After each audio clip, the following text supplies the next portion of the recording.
the term of micro-expressions. Ito ba ay isang paraan na ituturo nyo sa amin ngayon para malaman?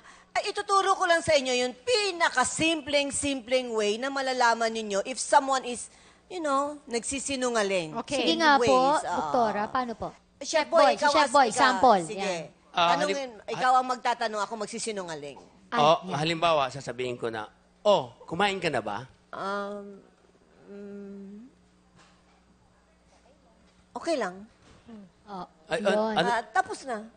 Parang sinungaling ngayon, no? Parang gano'n. So, Yes. may, When kumbaga, someone, enhances. kung may tinanong kayo dun sa tao, at number one, nag-pause siya para mag-isip kung anong sasabihin sa iyo. Pwede yan.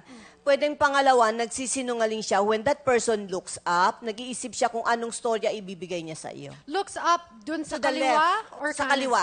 Kaliwa. Sa kaliwa. Okay. Because if a person looks up sa kanan, nag-iisip siya. Okay? Getting ideas. Paano pag duling? Dalawa. For example, tama, kung duling naman siya, body language niya. Body language ang kailangan mong aralin sa kanya, hindi sa mata. Yun paghahawak sa bibig, sa ilong, ganun. Ganon. Opo. Uncomfortable na. Because that person is already lying at hindi siya komportable. Natakot Doktora. siya. Oo. Nervous tick ba yun? Nervous Oo, tick? nervous. Paano pag professional liar na? Hindi na tumatalab yung mga Hindi yun? na ayan ang tinatawag na pathological liar na yan. Ibig Magaling. sabihin po, sanay na siya. Expert Siya na. mismo, hindi niya alam kung anong totoo at anong hindi.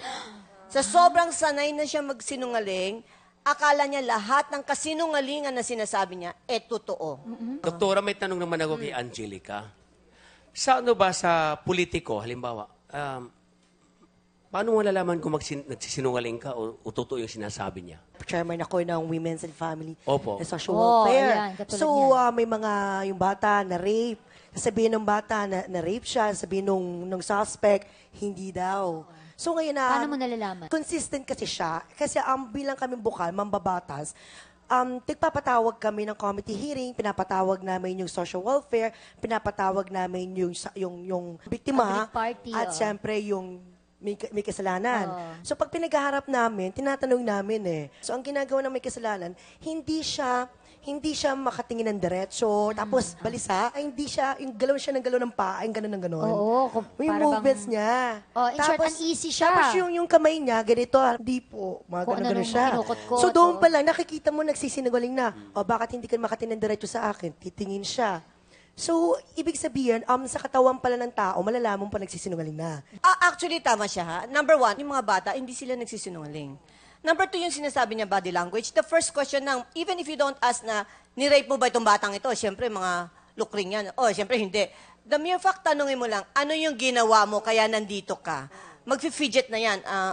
Ewan ko, pinatawag lang ako. Parang, ganun na sila. They will keep on moving na para ma-distract ka at para mabigyan sila ng time para makapag-isip ng more sinungaling.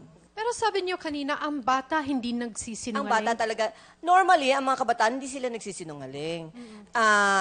Unless sila tinuruan ng mga magulang nila na irresponsable. But normally, a child do not lie. Especially me, I deal with abuse with children. I deal with trauma. Ano sinabi ng bata? Kadalasan, pag ni-review at ni-review mo ulit after 2 weeks, after 1 month, yung storya niya from the first day is parehong-pareho hanggang sa last day niya.